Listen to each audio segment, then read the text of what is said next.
Alors, à vos tailles. Amen. On va étudier la Gemara Maseret Sota, elle est juste magnifique. Notre passage de ce soir, ça va être génial. Ça va être vraiment très sympa. C'est du cousu humain à la paracha de la semaine. On peut pas faire, même si je voulais faire exprès, j'aurais pas pu faire mieux que ce qu'on va faire Bezat Hashem ce soir avec l'aide de Dieu. Mais quand même, c'est un bon siman. Ouais, si Dieu veut. Alors, mais quand même, juste un petit mot sur Hanouka, tic-tac. Petit mot, bon, on va pas rentrer dans toutes les lois, toutes les halakhot. Si par exemple vous avez des questions, il n'y a pas de problème. On peut poser des questions, on pourra y répondre maintenant ou à la fin du cours. Avec plaisir. Si vous voulez, voilà, M. Brunner m'a posé la question. Il va allumer chez son fils. Il revient plus tard. Est-ce qu'il doit allumer à la maison? Réponse oui. Il doit allumer à la maison parce que la mitzvah, les nerfs Ishu Beto, la mitzvah est à la maison. Et chacun fait la bracha. Oui, lui, il fera bracha parce qu'il n'a pas fait la mitzvah avec son fils. S'il dormait chez son fils, alors c'est différent. Par exemple, voilà. Par exemple, Shabbat, tu invite Shabbat, je truc, j'allume, je dors chez toi, oui. Là, c'est là. Non, mais si je dors chez toi, alors je n'allume pas, je te donne $1 et je m'associe à tes bougies. Au prix de l'huile. De l'huile d'olive, il vaut mieux plus $1. Excusez-moi. Mais comme je connais très bien Harry, il va m'offrir, il va me dire pas besoin de donner $1. C'est mort, mais pas de souci. Ok. Alors, Hanouka, qui veut dire. Rabbi Malkiel, alors, Oui. Mehila, alors mon gendre, il doit me donner $1 tous les soirs ou quoi? Votre gendre, il est où? Il dort chez moi, là, avec ma fille et le bébé. Ah, là, c'est pas $1, c'est fait $1000. Sarah, c'est au moins $10 par jour. C'est $1000 par mois, là. Ça, c'est le loyer. Eh, la belle, mais il faut être intelligent, Rabbi Marco. Non. Pas sérieux, est-ce qu'il doit donner quelque chose? Réponse. Il devrait, mais si par exemple, est-ce qu'à chaque fois que votre ouvre le frigidaire, vous lui faites facturer? Non. Non. Alors vous pouvez lui mettre aussi ça sur le compte. Tu lui mets ça sur le compte. Tel que je connais Marco, c'est lui qui va payer pour avoir ses enfants chez lui. C'est ça. Mais bon, je ne dis pas tous les louanges de la personne devant elle. C'est écrit dans la Gemara qu'on ne dit miktat tifro chez la dame nefanav. On dit peu de louanges devant la personne et beaucoup quand elle n'est pas devant. Attendez que j'éteigne le zoom. Alors, messieurs, on y va. Vous savez où on retrouve cette Dieu dit à Noah, au début de la paracha de Noah, il dit que Noah était tzaddik tamim, tzaddik pieux, tamim intègre, etc. dans la génération. Et puis après, lorsqu'il va le dire, rentre dans la Théba, tu vas être sauvé du déluge, je vais dire, parce que toi, tu es le seul que j'ai vu tzaddik dans la génération. Et il est passé où l'intègre? Tzaddik, et l'intègre, j'ai dit, Dieu nous apprend une chose, devant une personne, on n'en met pas trop, on en met une bonne couche, mais pas too much. Ok? L'isolation, il ne faut pas exagérer. Et après, devant les gens, etc., s'il y a besoin, bien sûr, ça, c'est la mitzvah de faire un bête Israël. Et je ne peux pas vous dire combien, tout à l'heure, je pensais à ça, mais mettre à Gamour, Hachem est témoin. Hachem qui scrute les reins et sonde le cœur. Et il témoin de ça que j'ai dit. Vous savez, vous avez un bon mot à dire à quelqu'un? Dis-le. Biakov, il a bonne mine, dis-le. Son sourire, quand tu le vois, il te fait plaisir, dis-le. Dis-le. Alors, donc, dites-le. Hein? Donc, c'est ce que je disais. Ouais. Pourquoi Bravo. Vous avez un compliment à faire, dites-le. Voilà. Ne gardez pas, ouais, mais ça va. Non. Une tape à quelqu'un, un Chazakou Barour. C'est tellement important, vous n'avez même pas idée. Un jour, je vous raconterai une histoire, perso. Pourquoi pas aujourd'hui? Un jour. Voilà. Quoi? Non, on veut la connaître maintenant. Maintenant, Rabbi Malkiel, vous n'allez pas nous laisser. Non, Non, Il ne faut pas nous mettre l'eau à la bouche. Je ne peux dire de nom, je ne peux raconter l'histoire parce que ça risque de. Mais sans le nom, Non, mais le problème, c'est qu'il y a trop de choses. Rabbi, c'est ta tactique, c'est comme ça que tu fonctionnes. Tout le temps, tu nous donnes l'eau à la bouche et après, tu nous Là, le je vous dis. promets que ce n'est pas ma tactique. Là, c'est mon tic-tac, mais ce n'est pas du tout ma tactique du tout parce que je ne peux pas le dévoiler maintenant. Un jour, je dévoilerai. Alors maintenant, qu'est-ce qui se passe? Et pour vous dire que lorsque vous avez un beau mot à dire à quelqu'un, ne faites pas l'économie de bout de chandelle. Par contre, vous avez un méchant mot à dire ou belle reproche à dire, gardez-le comme il faut. Voilà. Voilà, et à double tour. Ouais. Voilà. Et réfléchis avant de le dire. Réfléchis bien avant de le dire. Des fois, ouais, mais c'est constructif. C'est constructif. Ferme-la, ça va être beaucoup mieux. Et puis, maintenant, si c'est vraiment important, ça va faire une différence.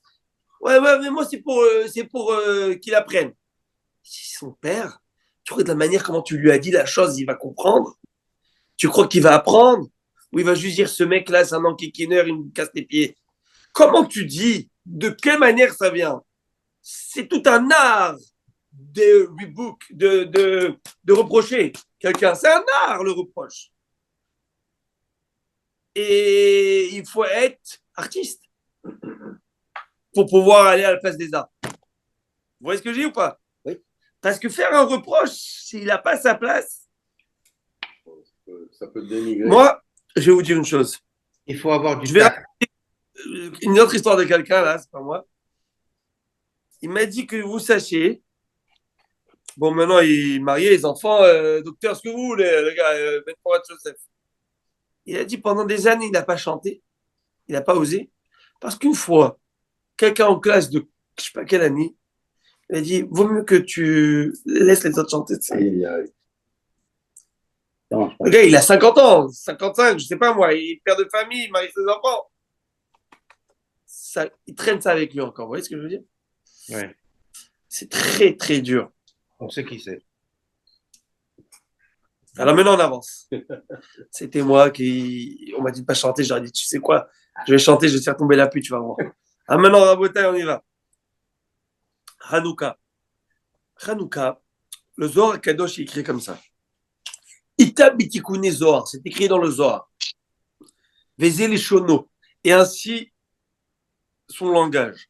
Tmania yome de Hanouka, l'arba bisin yomim de Enun. Baruch Shem kivod malchuto leolam vaed. Sharia café à l'Israël, Bekafé Kislev. Il nous dit, le Zohar Kadosh, Baruch Haba, Shema Israël Adonai Eloheinu Adonai Echad, c'est 25 lettres. Et 25 lettres, c'est grâce à ces 25 lettres qu'il y a eu le miracle de Hanouka. Hanouka, c'est le 25 Kislev. Hanouka, ils sont arrêtés le 25 Kislev. Et c'est grâce aux 25 lettres du Kriyat Shema. Grâce au fait qu'ils ont reconnu en Dieu, l'unique Dieu qui est détenteur de tous les pouvoirs, c'est grâce à cela que nous avons eu Hanouka, et ce n'est pas pour rien que c'est tombé le 25 qui se lève. Et aussi, le 25e mot de la Torah, c'est or. Or, tout à fait. Tout à fait. Alors, il faut essayer de comprendre. 25e mot. Vous voyez, or. C'est intéressant, 25, or. Le nom d'Akadosh. Et quand on va en guerre, qu'est-ce qu'il dit le Cohen, le général Cohen général qui fait l'appel à la guerre, il dit, guys, celui qui vient de construire une maison qui rentre à la maison, celui qui vient de se fiancer qui rentre pour se marier, celui qui vient de construire de planter une vigne qui rentre, etc. Il dit, Shema Israël, listen to me Israel. Mais Rachid dit, c'est pas juste listen to me Israel, c'est guys, don't be afraid, n'ayez pas peur. Shema Israël. Si vous avez avec vous le mérite de Shema Israël, go for it. Pour vous aller en guerre, n'ayez crainte. Rien ne va vous toucher. Et je t'abarque, je m'en allé. Chez moi, là, que l'on a Kadosh soit toujours glorifié. Amen. Ce qu'on voit, c'est des miracles exceptionnels, extraordinaires. Combien aujourd'hui, que vous sachiez, j'ai vu, je ne sais plus c'était où, dans quelle émission, j'ai vu des gens, des Khayalim qui ne sont pas juifs.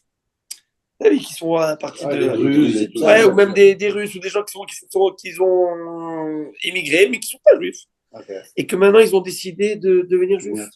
Pourquoi? Ils ont vu suite au miracle qu'ils ont vu, ils ont dit mais c'est pas possible.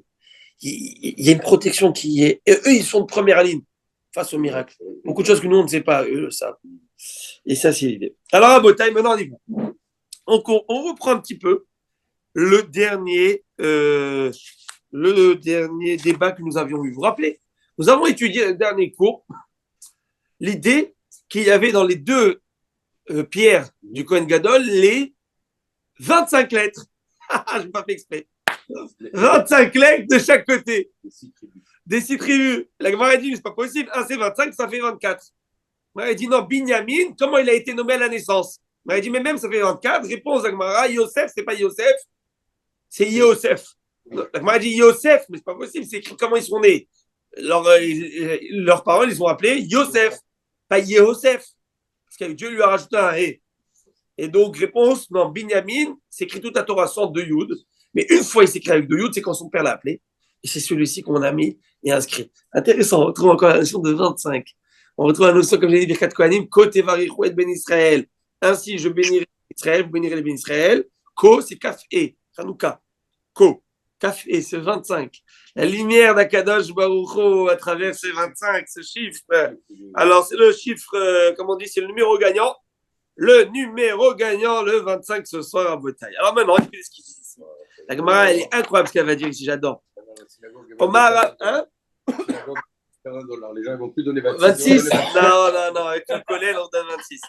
Alors à Botaï, Amar Rav Hana Bar Bizna, Amar Rabbi Shimon Hassida. Rabbi Hana Bar Bizna dit au nom de Rabbi Shimon Hassida.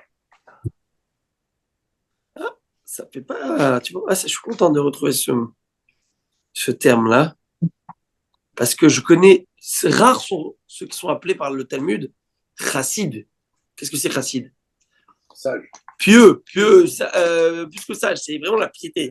Chassid, c'est la piété au bout, quoi, au maximum.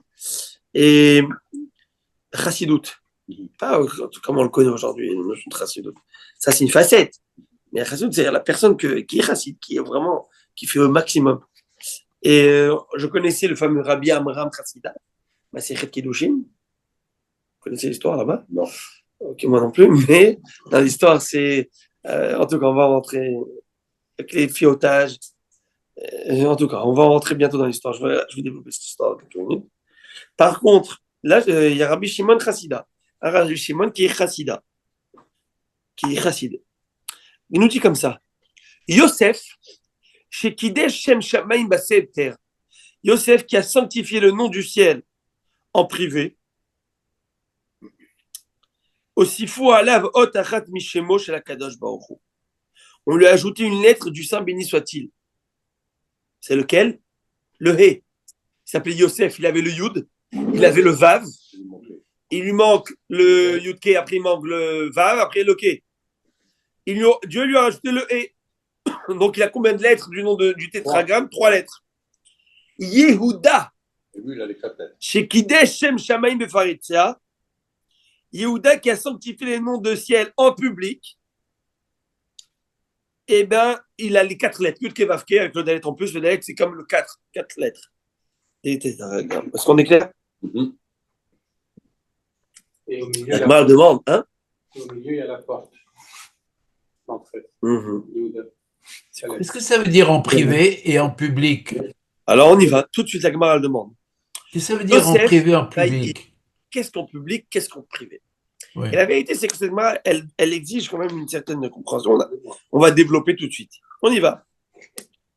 Yosef Maï, c'est quoi l'épisode que Yosef, dans lequel on dit que Yosef a sanctifié le nom de Dieu en privé? De quoi on parle? De quoi parle-t-on? Dirtiv, Parachat, la semaine dernière. Parashat Vayeshev. Vayi kehayom hazeh vayavo abayta lasot melachto. Il eut un tel jour où Yosef, vers la maison pour faire sa besogne. Melachto. C'est quoi sa besogne? Amar Rabbi Yochanan, melamed sheshnehem lidvar avera nitkavnu. Aïe, aïe, aïe, aïe, aïe, aïe, aïe. Alors, hidouche impressionnant. Le passou qui dit comme ça, Vaï kehayom hazeh. Il eut un tel jour. C'est quoi un tel jour? Ça veut dire quoi? Comme il était Je vais expliquer tout de suite, tout, oralement, et puis après, je vais expliquer dans les mots. C'est-à-dire, Yosef Hatzadik, il a 17 ans. Il est vendu par ses frères. d'une cruauté, si je peux me permettre, c'est affreux. On en paye encore jusqu'à aujourd'hui. Eux, les frères, avaient de très bonnes raisons pourquoi le faire. Ils avaient de bonnes raisons. Yosef, il cherchait la chicane, mais pas volontairement. Lui, peut-être pas volontairement, mais eux voyaient vraiment comme un persécuteur. Réellement, c'est comme ça qu'ils le voyaient. Et donc, au point où ils étaient tellement. Ils étaient prêts à le tuer pour eux. C'était un persécuteur, donc un persécuteur, on le tue. Quelqu'un qui essaie de nous atteindre notre vie, ça s'arrête là. On ne discute pas. Par contre, ils avaient problème de conscience quand même, c'est notre frère. Bon, on va laisser Mère Nature faire les choses. On le met dans un puits plein de serpents scorpions, et comme dit le Haïm Akadosh, ils se sont basés sur une idée, laquelle l'homme a un libre arbitre. Et le libre arbitre qu'il a fait que, bon, c'est dur à expliquer les choses, il faut bien les comprendre, mais il dit que l'homme, Dieu lui donne une force à un homme de pouvoir atteindre un autre homme, s'il le souhaite, faire du mal à l'autre homme. C'est sûr que si Dieu veut protéger l'autre homme, nul ne pourra atteindre, mais il peut prendre l'homme, Réhouven peut atteindre Shimon, s'il le veut, peut faire du mal à Shimon. Alors si Dieu ne veut pas que Shimon soit atteint par Réhouven, il va le protéger dans tous les cas. Mais l'homme, les animaux, il dit au Rahim Akadosh, ne vont atteindre, ils n'ont pas de libre arbitre, c'est instinctif. Ils ne toucheront pas avec sa vie. Ils ne toucheront pas une personne qui ne mérite pas d'être touchée. Par exemple, le Rahim Akadosh lui-même, il a été envoyé par le roi du Maroc, par un pacha au Maroc, dans une fosse au lion, on connaît cette histoire. Oui, et parce que le Rahim Akadosh était un orfèvre, dans la ville de Salé. Orfèvrerie, il faisait des beaux bijoux, Cartier, Tiffany, enfin, je sais pas c'est quoi les derniers grands cris là, c'est quoi le dernier à la mode, bon, en tout cas. Mais il n'était pas dans le lab. Alors, aujourd'hui, c'est les labs diamants. Alors, maintenant, qu'est-ce qui se passe? Le Rahim Akadosh, Tzadik, Yesodolam, lui, il étudiait. Et dès qu'il avait un parnasse pour vivre, il travaillait un peu, il a quelques deniers, il s'arrête, il fait une boutique. Le fameux Pacha, il devait marier sa fille, il avait besoin de lui faire la totale en termes de rivière et tout ce qu'il faut. Parure et tout ce qu'il faut. Et il lui a dit, je peux pas, j'étudie, etc. Il a envoyé ses messagers, il a envoyé ça. En fin de compte, ils vont le prendre, ils vont le lettre et l'envoyer dans une fosse au lion d'Atlas, là, les vrais lions. Pas des lions déguisés. Et il n'a pas été touché, l'histoire raconte qu'il n'a pas été touché parce que c'est comme ça qu'on raconte la légende. Et c'est pas le seul. On remonte avant, c'est Daniel dans le Gov Arayot, dans les livres. Et les tzadikim, alors ils ont dit comme ça, si vraiment il est tzadik, eh ben il ne sera pas touché. Wow. Et s'il n'est pas tzadik, eh ben c'est le destin. Vous voyez ce que je veux dire ou pas? Donc, bon, en tout cas, en fait, quand ils vont le retirer du truc, ils vont le vendre, il est envoyé chez Potiphar, et Yosef Hatik a une réussite, mais exceptionnelle dans tout ce qu'il fait. Pourquoi? Rachid nous dit pourquoi il a cette réussite. Shem Shamaim Shagour Bepiv, le nom de Dieu est dans sa bouche. Chaque chose avec l'aide de Dieu, si Dieu le veut. Donc c'est une bonne mida. Très bonne mida de dire Be'ezrat Hashem, toujours, avec l'aide de Dieu. Et c'était ça, Yosef Hatzadik. Alors maintenant, qu'est-ce qui se passe? Yosef, il a toutes les raisons de lâcher la religion, de lâcher la foi en Dieu, de lâcher tout ce qu'il avait appris à la maison. Il est renié par ses frères, chassé de la maison, bref, c'est affreux, Shemirachem. Et là, pompon sur le gâteau, la femme de Potiphar, qui a, comme on dit en français, elle... C'est pas la femme de Potiphar, c'est Potiphar elle-même. Non, la femme de Potiphar, chez Potiphar, qui en a après Yosef. Comment elle s'appelle? Elle s'appelle Zroba. Et qu'est-ce qui se passe? Cette femme, elle va pas lâcher Yosef. Elle va lui demander tous les jours de faire une avera. Maintenant, il faut comprendre que Yosef, son maître, il voit la réussite qu'il a, l'entrepreneur qu'il est, il lui donne les clés de tout. Et c'est écrit dans le Passouk. La seule chose que je demande de ne pas toucher, c'est le pain que je consomme. C'est-à-dire mon épouse. Pas touche. Et il avait une émouna en Yosef, sans problème. Il avait plus d'émouna en Yosef qu'en sa femme. C'est garanti. Il a raison. Ça, c'est garanti. Et sa femme, Alors, lingerie matin, lingerie midi, lingerie soir. C'est le changement un jour, c'est les brushing, et c'est tout ce que vous voulez pour pouvoir attirer l'œil de Youssef à lui et lui demander de faire avec El Avera tous les jours. Maintenant, combien tu peux résister à une femme charmante, à une femme qui... Toi, tu es jeune, tu as 17 ans, problème de conscience, quelle conscience? Quoi, ils ont eu quand ils t'ont jeté dans le puits? Quand ils t'ont vendu? Eux, les religieux, là? Mais arrête! Mais et vous imaginez, donc, il est tarabusté de tous les sens. Il faut se mettre à la place de Youssef Hatzadik. 17 ans. Il n'y a personne. Alors, que ici, ça. il fait le péché. Et s'il rentre dans le péché, et alors, quelqu'un va voir? Quelqu'un va le savoir? Ni vu ni connu. Il n'y a pas Internet, là. Il n'y a pas de Panama Papers. Il n'y a pas de paparazzi. Il n'y a personne. Il n'y a pas de caméra. Tu fais ce que bon te semble et tu supprimes l'historique et ni vu ni connu chez Israël. Hachem. Et alors quoi? Et il se bat avec lui. Et un jour, il y a écrit en passant qu'il vient un jour pour faire sa besogne. Un jour. Tous les jours, il est rentré faire sa besogne, son travail. La Gemara nous dit, Rabbi Yochanan, et la Gemara l'amène tout de suite deux avis, Rav et Shmuel, qui sont en désaccord sur l'interprétation de ce verset sur la besogne. Selon un avis, sa besogne, c'est faire sa job. L'intendance de la maison. N'oublions pas que Potiphar, c'était le gastronome, le chef de Paro. Donc sa maison, c'était un petit peu un laboratoire immense pour pouvoir préparer les repas et les mets du pharaon. Donc du mouvement, il y en avait, il y avait beaucoup de monde. Et ce jour-là, un jour, il vient de faire son travail. Et c'est lui l'intendant de tout cela. Alors maintenant, Potiphar, c'est lui le pharaon. C'est lui, non, Potiphar, c'est le maître Sar à Tabahim. C'est le chef de tous les bouchers du pharaon, c'est-à-dire de tout ce qui est nourriture, de s'occuper du pharaon, d'accord? Et la femme? La femme, c'est la femme de Potiphar. Okay. On ne sait pas comment c'est. Même Zroba, je t'ai dit. Mais il avait plus que 17 ans. Il avait une quarantaine d'années quand c'est arrivé. C'est comme ça qu'il a dit. Il n'avait pas 17 ans, Youssef, à cette époque. À 17 ans, on l'a mis en prison. Après, il a passé quelques années en prison. Puis, il a perdu 2 ans parce qu'il racontait, il a demandé au type de l'aider à sortir et il n'a pas cru en Hachem. Il avait beaucoup plus que 17 ans, monsieur le rabbin. Ok, monsieur Bronner, vous avez toujours raison, à part maintenant. Alors, on va dire comme ça. Youssef Hatzadik, il a 17 ans. Je vais vous raconter le déroulement des faits. Et le jour où ça s'est passé avec la femme de Potiphar, là, il va passer 12 ans en prison.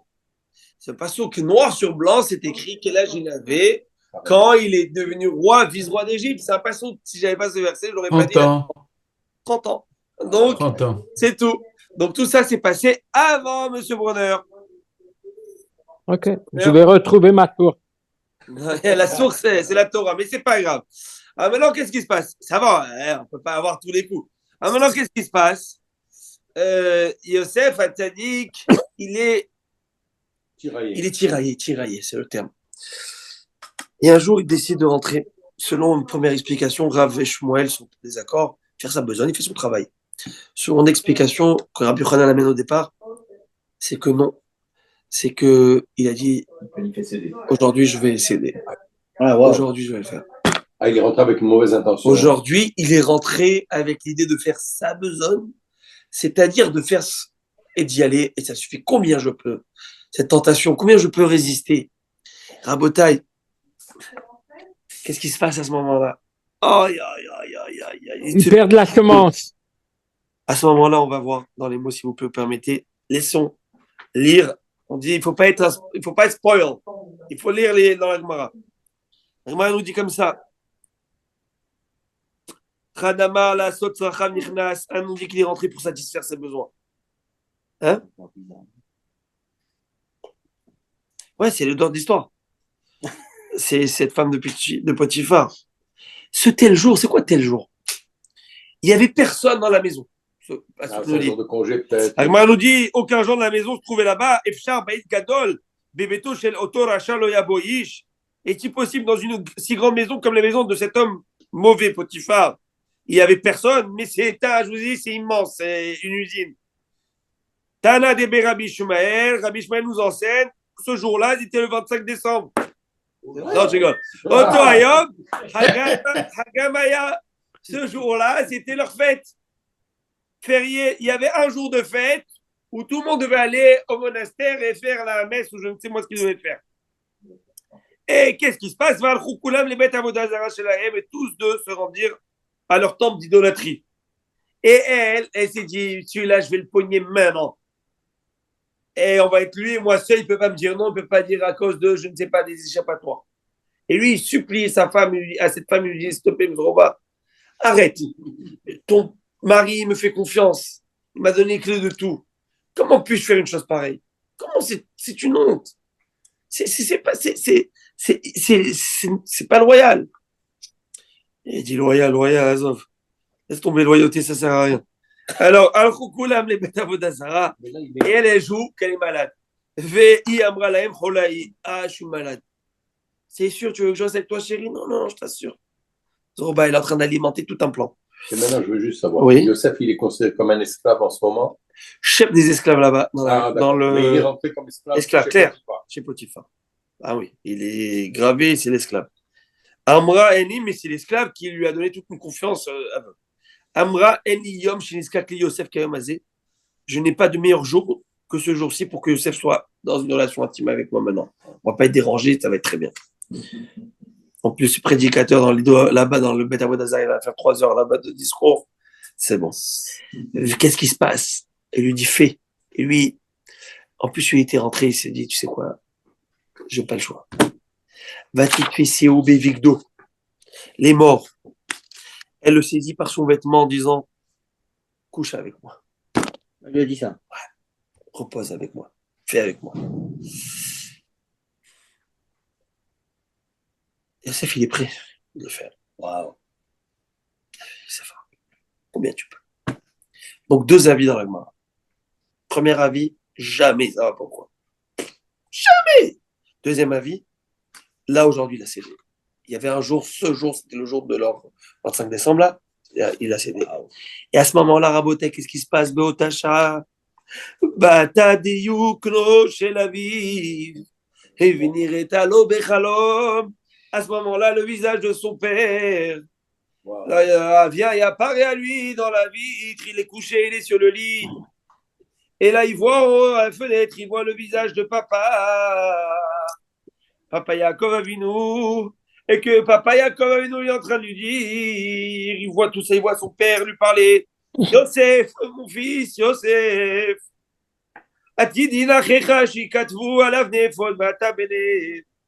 Tes frères sont destinés à être inscrits sur les pierres du Éphod. Et toi, tu vas être parmi eux. Est-ce que tu voudrais que ton nom soit effacé parmi eux et que tu sois appelé le compagnon des prostituées, des courtisanes? Tu voudrais qu'on t'appelle comme ça? Choisis, c'est maintenant que ça se joue. C'est maintenant. Tu veux que ton nom soit inscrit sur le pectoral, la plaque pectorale? Tu dois mériter que ça soit inscrit. Et celui-là, il n'a pas dit ça là. Sinon, tu es Roézonote, on va t'appeler. C'est pour ça, il y a une merveilleuse gematria. Yaakov, c'est 182, et Yosef plus Hachem, c'est 182. Il a vu son père avec 182. Il a fait merde. Dirti Vero et Zonot Yabedon. De toute façon, que nous dit Shlomo Amelech, le compagnon des courtisanes, perdra une fortune. Celui qui est en train de courir derrière les jupons des femmes, eh ben, il va perdre son argent. C'est le cas de le dire un peu tous les jours, en tout cas. Miad, Vateshev, Betan Kashto. Paraît-il, c'est un métier aux États-Unis. C'est marié de se divorcer. Alors, les femmes, ils font là-bas ils essorent leur mari dans des pensions et des trucs. C'est ce que j'ai entendu dire. Partout, hein? Ah ouais, partout, c'est comme ça? Miyad, Vateshev, Betan Kashto. Immédiatement, le passouk nous dit, un passouk dans le livre de Bereshit, où Yosef Hatzadik va être béni par son père de Vayechi, et son père dit cette phrase. La bar mitzvah. Vateshev Be'etan Kashto. Son arc s'est fermement tendu. Ça veut dire quoi? Amar Rabbi Yochanan Mishum Rabbi Meir. Chez Shava Kashto Letano, que son arc revient à son état initial. Il est là. Il est en situation d'érection. Il est en situation de faire. Et il voit son père qui lui parle. Il sait qu'il ne faut pas qu'il fasse ça. Sauf que lorsque tu es au moment ultime, comment tu fais pour t'arrêter? La Gemara, elle dit, la Gemara, elle appelle. Non, mais Là, je comprends ce que en tu dis. réalité, la Gemara, elle appelle les semences, l'éjaculation, tel un arc tendu qui tire des flèches. Parce que le sperme, la manière dont ça sort du corps de l'homme, c'est une flèche. Et donc, l'arc, l'allégorie, l'image, c'est que l'arc est tendu et la flèche Elle est est prête à être lâchée. Il est là, il est dans cette situation. Et à ce moment-là, Yosef Hatzadik est là, c'est pour ça qu'on voit Yosef Hatzadik. Voilà. Ça, c'est la force de Yosef. Et son père le bénit de ça. Vaya Fuzu Zeroué Yada. Et ses bras ont été parés d'or.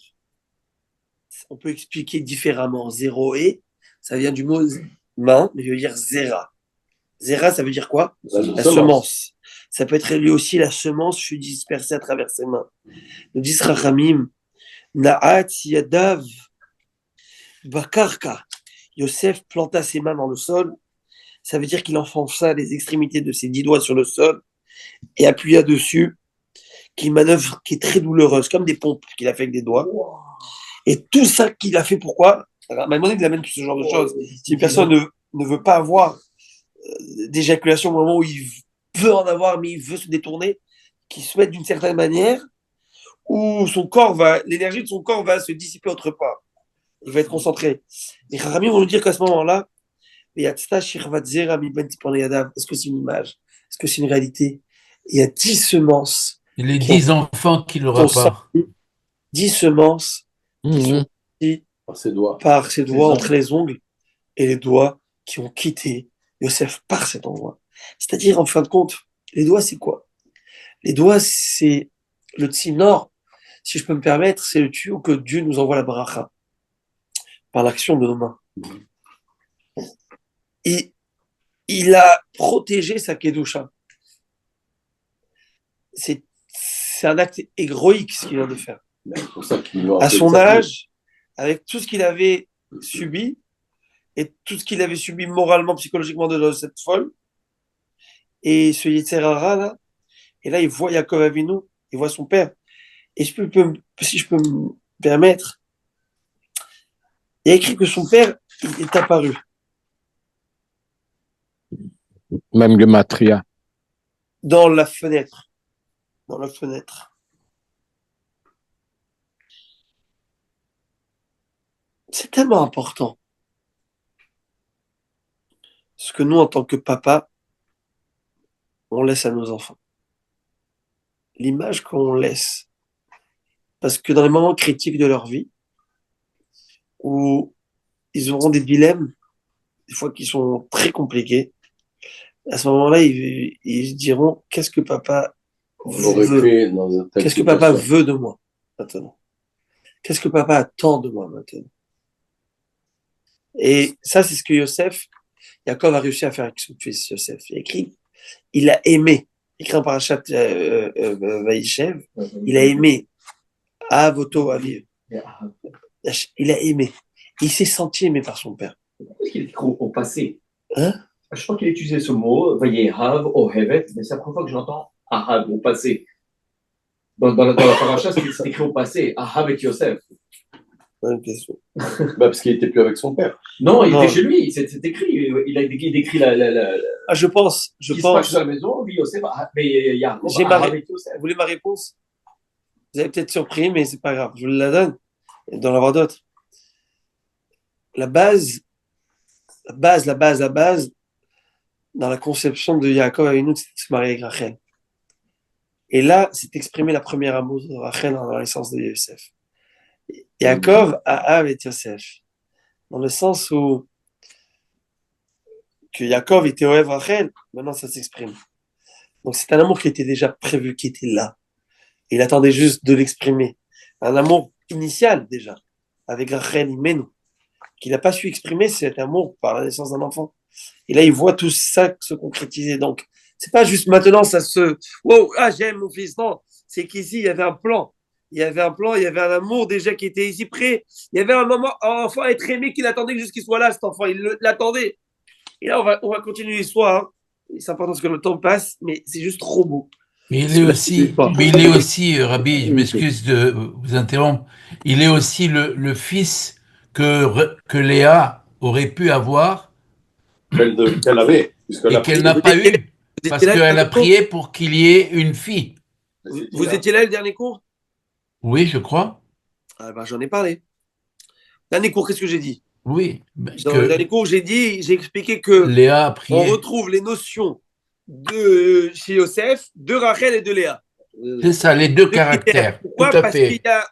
Parce qu'elle a été à la conception de base, elle était chez Léa. C'est ça. La notion de Hav. Et ça devait être une fille. Exactement. Alors, Rabbi Ari. Ah ben, dis-moi. Mais tu dis que c'est une des choses qui est Ouais. Batala. Attends, Michela. Ouais. Mais il y a une grande marloquette aussi. Un c'est instant. que- Un instant, monsieur Bronner. Il y a Rabbi Ari qui pose une chéla et ça fait trop de cacophonie juste après. Parce que tu sais quoi, pendant toutes ces années, je pensais qu'il n'avait pas été jusqu'au bout des choses. Et tu viens de dire qu'il s'est. À la limite, Non. il n'a pas touché. Mais s'il est arrivé à ça, ça veut dire qu'il était Alors, avec elle. messieurs, non. Ou il n'était pas avec Non. elle. Il devait être avec elle. Il devait, excusez-moi l'expression, le pénétrer en elle. Il n'a pas été. Mais, vous savez quoi? Je vais vous poser une question que les Chacham me demandent. Et là, je une parenthèse. Tu as deux possibilités, Rabbi Yoel. Ou de donner deux interprétations. Melacha, il est venu faire sa besogne. Et ici, Rabbi. Il est venu faire sa besogne. Tu peux dire sa besogne, comme première explication, selon mon avis. Et seconde explication, c'est qu'il est venu faire ce qu'il a fait. Moi, je vous pose une question. La Torah voit toujours de la bonne manière. Toujours tout. Point positif, voir le positif, voir le positif. Tu as deux possibilités d'expliquer la chose. Bon, banalement, il est venu faire sa besogne, son travail. Ou dire qu'il est parti, vraiment, il a cédé. Pourquoi tu vas expliquer une explication pareille quand tu as deux possibilités d'expliquer? Vous voyez ce que je veux dire? C'est-à-dire que j'avais posé cette question, au nom de Rabbi avait posé cette question, Rabbi Lubavitch avait posé cette question par rapport à Noah. Noah, il est tzaddik, il est tamim, et Noah, à sa génération, il y a deux explications, Rabbi Shmuel les mêmes. Si je ne me trompe pas, c'est les deux. Qui disent, un, il dit, il était tzaddik dans sa génération, un plus fort dans la génération d'Abraham. Un, il dit, non, dans sa génération tzaddik, devant Abraham, il aurait été noté. Il demande à Rabbi, mais pourquoi tu as besoin? Si tu peux expliquer par les deux manières, pourquoi expliquer de cette manière? Vous voyez la question? La Sheila, elle est pareille. Tu as les deux possibilités de version. Pourquoi choisir cette version? Vous voyez la Sheila ou pas? Et Rabotai, écoutons la réponse. Tellement émettre, moi je me suis tellement retrouvé dedans, tellement vrai, tellement bon. Rabbi David Lévy, écoute-moi ça, c'est une bombe atomique que je te lègue ce soir. Je te largue cette bombe atomique de Bracha. C'est que, en fait, nos Émoraïm nous apprennent quelque chose, nos Tamidis nous apprennent quelque chose. Quand on voit Yosef à Tzadik, tel qu'on l'a toujours vu jusqu'à aujourd'hui, c'est le Tzadik. Lui et moi, c'est des années-lumière. Ne viens pas me parler de Yosef à Tzadik. Ne me fais pas la morale et dire, tu sais, tu dois être un peu comme Yosef. Tu sais, Yosef, tu sais, il a réussi cette tentation, il s'est maîtrisé, il s'est dominé. Yosef, c'est Yosef Hatzadik. Je suis à des années-lumière, il n'y a rien à voir. Est-ce que j'ai une ressemblance à Yosef? Franchement, tu parles à Malkiel. De quoi tu parles, mon gars? Comment veux-tu me faire la morale? Comment veux-tu me demander, en tout cas, d'essayer de me ressembler à Yosef? Mais Yosef Hatzadik, de quoi tu parles? C'est le plus fort. C'est le seul qui a le nom Tzadik parmi tout l'âme Israël. Réponse, Yosef aussi, il allait tomber. C'est ça qui nous apprend ici, Rabbi Shmuel. Yosef, il était dans le lit. Yosef, il était prêt. Il était comme nous tous, entre guillemets. Ça veut dire qu'on a tous ces moments d'échec, ces moments de chute, ces moments de faiblesse. Tel Yosef Hatzadik. Et Yosef Hatzadik, c'est pas cet enfant qui est né avec tout beau, tout est magnifique, ne pêche pas, ne faute pas, aucun moment de fragilité, il n'est pas vulnérable. Non, Yosef, c'est la résilience. Yosef, c'est Rachel et Léa. C'est tomber et me relever. Et d'être dans le lit. Mais je me relève parce que je sais que c'est pas une bonne chose à faire. Et c'est ça, Yosef Hatzadik. Et c'est ça qu'on apprend ce soir. Cette leçon, elle est juste merveilleuse. Je voulais la faire sur la suite. C'est pas moi qui a parlé. Mais en tout cas, est-ce que vous comprenez ou pas? Ben oui. Est-ce que vous voyez ce ridouche qui joue exceptionnel? Arrêtons de voir le parfait qui ne peut jamais tomber. Il pouvait, il était même presque. Et sa force, c'est qu'aux dernières secondes, le passouk nous dit, C'est ressaisi. il s'est ressaisi. Ça, c'est sa petite coûte. Et je vais vous dire encore plus fort, elle est où sa petite coûte. Je vais vous dire, vous savez où est sa grandeur? Mais c'est la faute à qui s'il a été sublimé comme ça? C'est la Torah qui l'a sublimé. C'est pas nous qui l'avons sublimé. C'est la Torah qui l'a sublimé. Vous voulez le rendre humain maintenant? La Torah l'a mis au summum, vous avez dit vous-même. Il y a des années-lumière entre lui et nous. Mais c'est pas de notre faute à nous. C'est la Torah qui l'a sublimé à ce point-là pour qu'on puisse pas lui accorder. La Torah le sublime après coup, pas avant coup. Non, Ce qui s'est passé. Yosef Hatzadik, il est Tzadik. C'est Non, une vie entière. Non, Rabotai. Yosef Hatzadik, C'était sa mission. sa force, sa mission. petite coûte, c'est après ces épreuves, au-delà des épreuves qu'il a passées. Bah bon, les épreuves de ses frères, etc. Mais je parle en termes sexuels, qui est l'épreuve qui touche chacun d'entre nous. C'est la plus dure. Eh bien, à ce moment-là où il aurait pu tomber, il s'est relevé et dit je ne le fais pas. Et Blinéder à Seouda Shlichit de ce Shabbat, si Dieu me le permet, si Dieu me donne le corps, je voudrais redévelopper encore cette idée et donner un autre aspect de Raphaël Shmulevitz qui donne par rapport à Yosef Hatzadik, mais pas maintenant. Alors maintenant, qu'est-ce qui se passe? Pourtant, il haïssait son père. Il y a un commentaire qui dit que Yosef haïssait son père parce qu'il était persuadé qu'il était de mèche avec les enfants pour l'envoyer là-bas pour qu'il lui arrive quelque chose. D'où vous savez? Ah, je vais vous trouver la source un jour, mais il haïssait son père. Ouais, non, mais il haïssait son père. C'est pour ça que quand il était en Égypte, il n'a jamais été allé prévenir son père qu'il était vivant. Il aurait pu tout le temps lui dire qu'il était vivant. Il l'a jamais fait. Parce qu'il Moi aussi, j'ai entendu la même chose avec le Rav Twitou. Voilà. Il a dit la même chose. Il est persuadé que son père était de mèche avec ses frères. C'est pour ça qu'il lui a jamais dit qu'il était vivant. Il peut aller voir son père. Toute sa famille. Le père n'a jamais été. Même le père n'a pas cherché à le Non, trouver. le père était persuadé qu'il était mort, puisque le père a reçu la tunique pleine de sang. La tunique seulement, mais il n'a pas retrouvé le corps. Non, mais ça va, les frères sont venus, ils ont Henri Bronner, tu m'étonnes. Hein. Il reste que les autres. Moi, je l'ai lu quelque part, je vous trouverai la source, mais c'est Tout là-bas. Midrash Non, tu as lu nulle part, c'est quelqu'un qui t'a dit ça. Être compris à la première. Non, À c'est la vrai. première. Pas à la lettre. Première Pas à la lettre. lettre, à la première version. Sinon, Rabotai. C'est un danger. C'est un danger. Sinon, c'est terminé dans le temple. Ouais. Bon, en tout cas, maintenant on avance. On est d'accord que dans la Torah, il n'y a pas de place pour les hommes parfaits. Autrement, ils ont qu'un Mais exemple non, à donner. mais c'est ça que je voulais dire aujourd'hui. Ce soir, c'était le pompon sur le gâteau de ce soir. C'était cette idée-là. Que Yosef Le chat Hatzadik. qu'il ne faut jamais laisser. Non, mais ce que je veux dire, c'est que Yosef Hatzadik, ce que la Gemara va nous apprendre. C'est que le plus grand des plus grands, Mais après, il tombe. c'est pas ça. C'est ça qui fait sa grandeur. C'est ça que je suis en train d'expliquer. C'est que Il s'il n'est pas pouvait tombé. tomber, Il n'est pas tombé, c'est ça. tu veux dire que un tzaddik ne peut s'appeler tzaddik. Il a failli, mais il n'est pas Mais que tombé. tu peux tomber, que tu vas tomber des fois dans ta vie. Et c'est comme ça. Et tu vas tomber, mais tu vas te relever. Sheva, Paul, tzaddik, Vekam. Le tzaddik tombe 7 fois, mais se relève, dit le roi Shlomo. Ça veut dire, c'est pas un ange. L'ange, J'en ai des milliards. Dieu dit. J'ai une question pour vous, Rabbi Makir. Oui, bien sûr, Rabbi Moshe. Euh, Une facile, hein. Facile. Si j'ai l'intention de voler, Yak. est-ce que je suis un voleur ou non? Si j'ai l'intention de voler, En Est-ce que je devenir. suis un voleur ou non? En devenir. On a dit En qu'on devenir. on condamne pas un S'il acte. avait l'intention de coucher avec elle, il a couché avec elle. Est-ce qu'il a couché avec elle ou non? Parce qu'il est tzaddik. Il est tzaddik. Moi, regardez. Se battre, en fait, regardez, mais tout ce dont vous parlez, c'est magnifique. Et c'est des sfarim entiers qui parlent, je crois, dans le Chovot Halvavot. Il y a ce qu'on appelle le tzaddik à Shalem. Et ce sont des thèses philosophiques, thoraïques. Qu'est-ce que Hachem veut?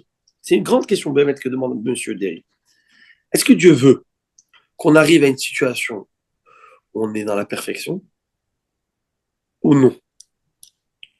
Où on est dans le combat constamment? Vous voyez ce que je veux dire? Qu'est-ce que Dieu veut? Je pense que c'est les efforts qu'on Il fait. veut un C'est combat, tu le manifestes combat. contre les arbitres. Alors, à Botaï, faisons un peu dans tout ça. combat. En fin de compte, Dieu, Nous, mais elle est je pas pense, tous les jours. à mon humble avis, Ça dépend d'une personne. à mon humble avis, il y a les deux choses. Il y a deux choses. C'est pour ça que j'ai parlé de Rachel et de Léa. À mon humble avis, il y a des deux choses. Ça veut dire que il faut savoir, il faut mettre la barre haut, savoir où on doit arriver. Avoir des notions, des attentes. Qu'est-ce qui est attendu de nous? C'est là. Très bien.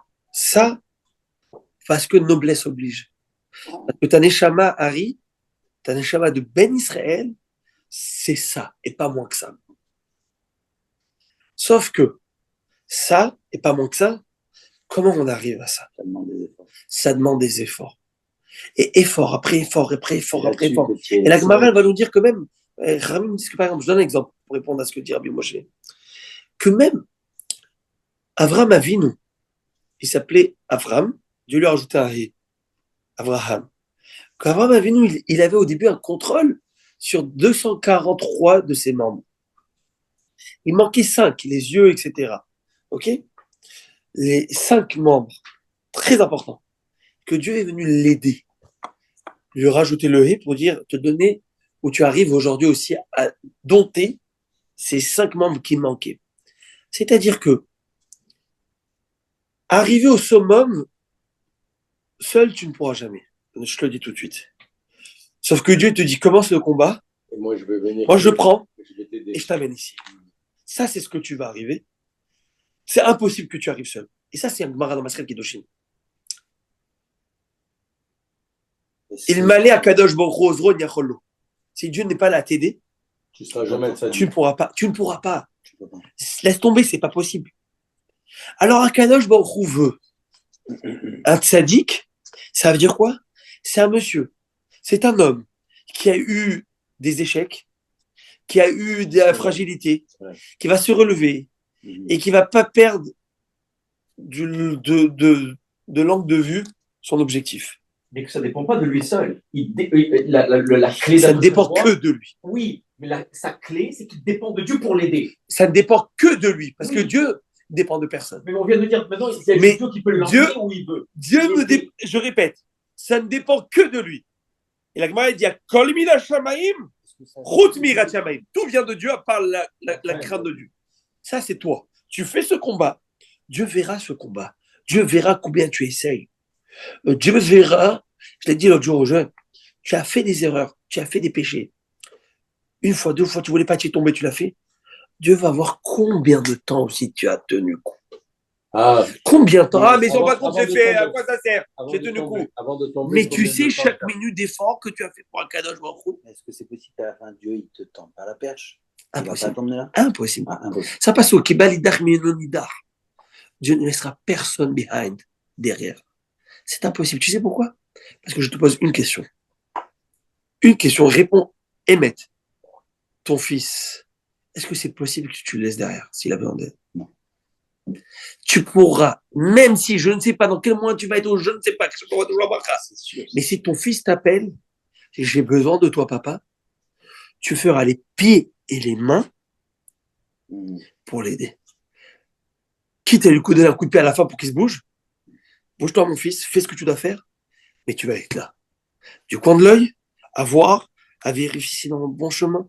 S'il faut rectifier, tu sais quoi, je vais l'enlever là-bas, je vais faire ça. Ça, c'est papa. Et si tu as toi, cette idée en toi, c'est parce que c'est Dieu qui te l'a mis. Parce que c'est Dieu qui t'a mis dans ton programme génétique, dans ton ADN, qu'en tant que papa, instinctivement, tu dois aider ton fils. Tu peux pas abandonner ton fils. That's it. That's all. C'est fini. Et c'est comme ça. Il y a Kadosh Baruch Hu, quand il voit les efforts de quelqu'un, il est ça. Il ne peut pas rester indifférent. Et ces prières que Rabbi Alexandrie disait tous les matins en se quittant la synagogue, à Kadosh Baruch Hu, tu sais, Hachem, que ma volonté, c'est de faire ta volonté. Avalmi me'akev, c'est Or Shebaïsa. Celui qui dérange, c'est le Yetzerara. Il rajoute, c'est la levure qui est dans le levain, c'est le Yetzerara. Et Shiboud Malchuyot et l'exil que nous vivons. On doit travailler, prendre le panacée, on doit faire ci, on doit faire ça. La tête, elle est prise, il y a ça, il y a le chinouka, il y a de tout. On veut, si on pouvait s'attacher à toi, toi, tu forcément, on l'aurait fait. Tu le sais, Dieu. Et bien, face à cette prière, on ne peut pas rester indifférent. Et moi, je me suis dit, en étudiant tout ça, je suis parti quoi, complètement. Mais en étudiant tout ça, je me suis permis de penser à quelque chose. Ça m'a dérangé. Cette idée de Mashiach ben Yosef, Mashiach ben David. On raconte que Mashiach ben David, ben Yosef, c'est lui qui ouvre la porte à Mashiach ben David. Et je n'ai pas terminé à la fin de l'histoire. On voit que Yehuda, il a 4 noms, 4 lettres de Dieu. Yosef, il n'a que 3. Et Yehuda, pourquoi il a 4 lettres? On va le voir parce que lui, il a fait quelque chose qui apparemment est plus fort que Yosef. Et apparemment, pour moi, quand je vois l'histoire, je me dis, c'est pas plus fort que Yosef. Vous allez voir l'histoire. Je me suis posé une question. Et je me suis donné une certaine explication qui, je pense, jolie. Pour la fin des temps, comment ça va se passer. Est-ce que c'est émettre? Je l'espère. Que Dieu fasse que c'est émettre ce que je dis. Et ça, Bénédère, on le verra par le mérite des Hashmonaïm, ce Hanouka, jeudi soir. Et je vous souhaite une très bonne soirée. Jeudi soir, moi, pour l'instant, il y a cours. Vous avez quelque chose? Non, moi, je suis là. Regardez, pour l'instant, on est là. S'il y a une grosse fiesta de Hanouka ou whatever, je vous l'annonce. Ok, Rabotai? Oui. On fait ça comme ça? Monsieur le rabbin. Demain, j'ai Hanouka sa mère. Monsieur le rabbin. Et normalement, je le dis. Alors, je vous souhaite à tous happy. Monsieur le rabbin. Ner Hanouka. Le chef femme, soyez toujours connectés à Dieu. Amen. Toujours avec les bonnes questions. Toujours avec des bonnes réponses. Toujours avec la bonne gématria de Monsieur Bonheur. Attendez, Ner Hanouka, c'est pour combattre l'obscurité. Donc, Ner Hanouka, c'est 333 et Hachocher, c'est 333. Donc, Ner Hanouka, c'est... Si vous venez Shabbat, je vous ferai gématria pour vous, le gématria que le Maharal fait, que je ferai Shabbat B'nei en pensant à vous. Alors, je vous souhaite Shabbat Hanouka Sameach et que de bonnes choses.